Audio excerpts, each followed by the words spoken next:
Statue of liberty এটি শুধুমাত্র একটি মূর্তি নয়, এটি স্বাধীনতার প্রতীক এবং বিশ্বের অন্যতম বিখ্যাত স্থাপত্যকর্ম। নিউ ইয়র্কের হারবারে অবস্থিত এই মূর্তিটি প্রতিদিন লক্ষাধিক দর্শনার্থীকে মুগ্ধ করে। কিন্তু এই মূর্তির পেছনের ইতিহাস কি, কারা এটি তৈরি করেছিল এবং কেন এটি আমেরিকার স্বাধীনতার প্রতীক হিসেবে গড়ে উঠল? আজকের ভিডিওতে আমরা জানব স্ট্যাচু অফ লিবার্টির অসাধারণ ইতিহাস, এর স্থাপত্যশৈলী এবং স্বাধীনতা ও গণতন্ত্রের প্রতি এর গভীর প্রতীকী অর্থ। এই ভিডিওটি আপনাকে স্ট্যাচু অফ লিবার্টি সম্পর্কে নতুন দৃষ্টিভঙ্গি এবং গুরুত্বপূর্ণ তথ্য দেবে।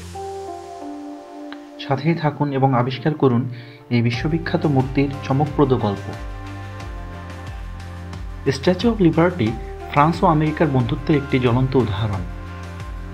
ফ্রান্স 1886 সালের 28 অক্টোবর আমেরিকার স্বাধীনতার 100 বছর পূর্তি উপলক্ষে আমেরিকাকে উপহার প্রদান করে। তবে এই স্ট্যাচুটি মূলত প্রথমে আমেরিকার জন্য তৈরি করা হয়নি। এটি মূলত তৈরি করা হয়েছিল মিশরের সুয়েজ খালের জন্য। ফ্রেডরিক বার্থোল্ডি নামক এক ফরাসি নাগরিক মিশরের পর্যটনের উদ্দেশ্যে যান। সেখানে তিনি মিশরের প্রাগৈতিহাসিক স্থাপত্যসমূহ দেখে মুগ্ধ হয়ে যান। তিনি মিশরে অনেকদিন অবস্থান করেন এবং সিদ্ধান্ত নেন তিনি এখানে তার প্রতিভার স্বাক্ষর রেখে যাবেন। তখন মিশর সরকার সুয়েজ খাল খননের কাজ করছিল।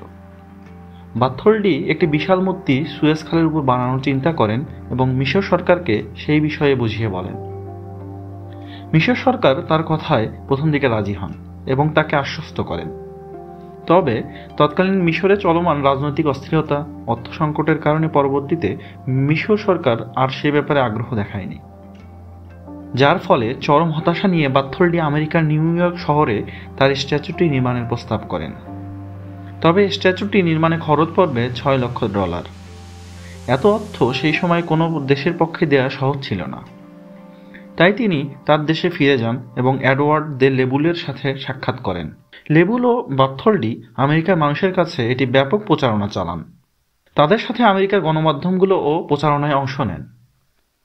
প্রচারণার কারণে দ্রুত মূর্তি বানানোর অর্থ উঠে যায়, যার ফলে 1885 সালে কাজ আরম্ভ হয়ে যায় এবং 1 বছর পর 1886 সালে এটি জনসাধারণের জন্য উন্মুক্ত করে দেয়া হয়। এটির প্রথম দিকে নামকরণ করা হয় liberty in lighting of world.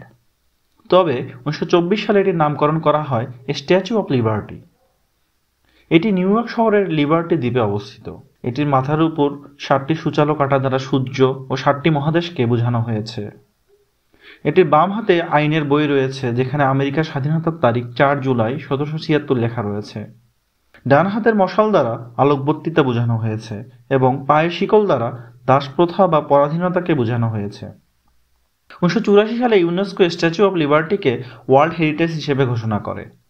প্রতি বছর 40 থেকে 50 লক্ষ পর্যটক এই স্ট্যাচুটির দর্শনের জন্য নিউ ইয়র্কে যান। ফ্রান্সের মিত্র রাষ্ট্র আমেরিকার স্বাধীনতা দিবস উপলক্ষে স্ট্যাচু অফ লিবার্টিটি বন্ধুত্বের প্রতীক হিসেবে নিদর্শন থেকে যাবে।